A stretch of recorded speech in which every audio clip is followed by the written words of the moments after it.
America's two most powerful aircraft carriers, both on the run. The Gerald Ford, retreating south. The Abraham Lincoln, already 1,000 kilometers back. Both out of Iran's reach. Trump promised to escort ships through the strait. Now he's moving his biggest guns in the opposite direction. Iran's response was immediate. The Ford is now a target, wherever it runs. The retreat has a new name. CENTCOM calls it a reallocation.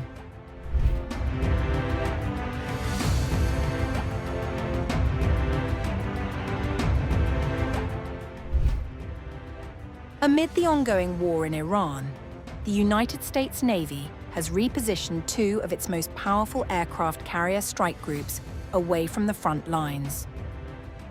The USS Gerald R. Ford, the world's largest aircraft carrier, was moved south into the central Red Sea near waters off Jeddah, a position assessed to place the carrier well outside the estimated engagement range of Houthi anti-ship missile systems operating along Yemen's coastline.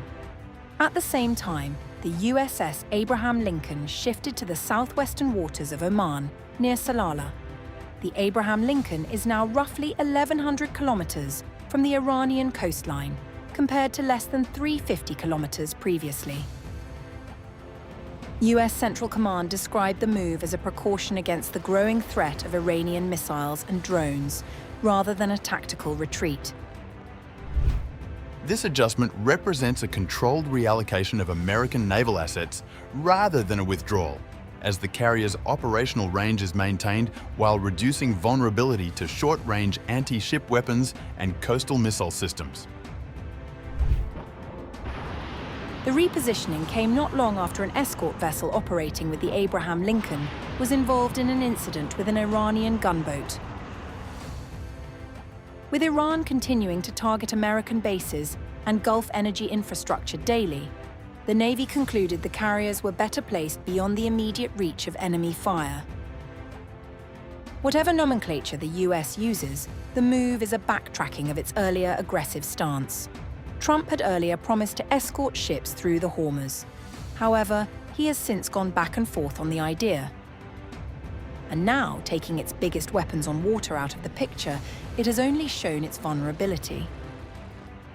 Tehran wasted little time responding to the development. Iran's Khatam al-Anbiya, Air Defense Commander Ebrahim Zolfaghari, declared on March 16th that the Gerald R. Ford's presence in the Red Sea constituted a direct threat to Iran, and that the support infrastructure keeping it operational was now a legitimate military target.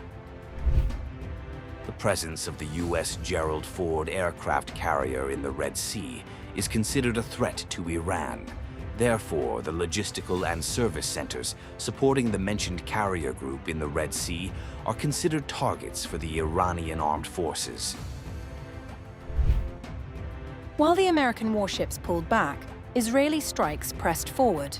Overnight on March 16th, the Israeli Air Force hit Tehran's Mehrabad airport in what the IDF described as a precise strike, targeting an aircraft used by former Supreme Leader Ali Khamenei and other senior Iranian officials.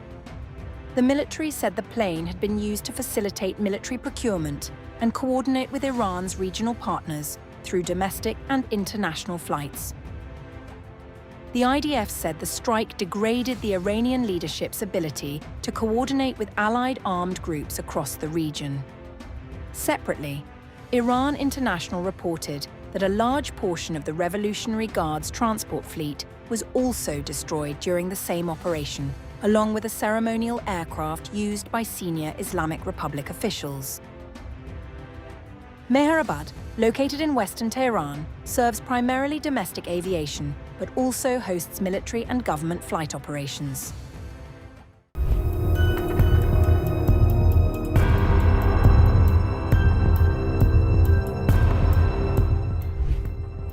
A new and potentially dangerous tactic is emerging in the waters of the Persian Gulf, as experts warn that Iran may be deploying explosive drone boats disguised as ordinary fishing vessels in the strategically vital Strait of Hormuz. The warning comes from Cameron Chell, chief executive of the drone technology firm Dragonfly, who says the tactic signals a shift toward hybrid maritime warfare in one of the world's most important shipping corridors. Chell's comments followed confirmation from United Kingdom Maritime Trade Operations that a Marshall Islands flagged oil tanker was struck on March 1st by an unmanned surface vehicle, or USV, north of Muscat. UKMTO has received confirmation that the vessel was attacked by an uncrewed surface vehicle, USV, and crew has been evacuated to shore. Further incidents have also been reported. According to accounts cited by Reuters, 2 additional oil tankers were struck on March 11th by remote-controlled explosive boats in the Gulf. The attacks are believed to have occurred as Iran intensified maritime pressure following the launch of Operation Epic Fury on February 28th. Chell warned that the use of so-called suicide skiffs represents a growing asymmetric threat in the narrow waterway. At its tightest point, the Strait of Hormuz is only about 21 miles wide, making it one of the most vulnerable maritime choke points in the world. The Iranians probably have use of radio remote control, line of sight, frequency hopping, or encrypted radio communication between the skiffs and the Hormuz shoreline. These can be jammed and tracked, but when there's 50 of these boats, it's hard to try to find them all along this shoreline or to find a 20-foot wooden fishing boat that is laden with explosives. They can have one person controlling a swarm of 10 boats. Some systems could also operate with a level of autonomy if pre-programmed before launch. In such a scenario, the boats would be directed to ram into their targets before detonating.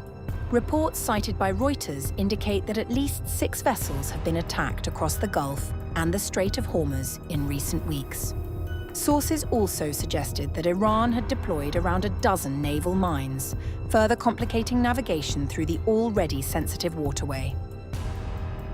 Amid the rising threat, Scott Bessent, the US Treasury Secretary, told Sky News that the United States Navy could escort commercial vessels through the strait when it is militarily feasible, potentially working alongside an international coalition.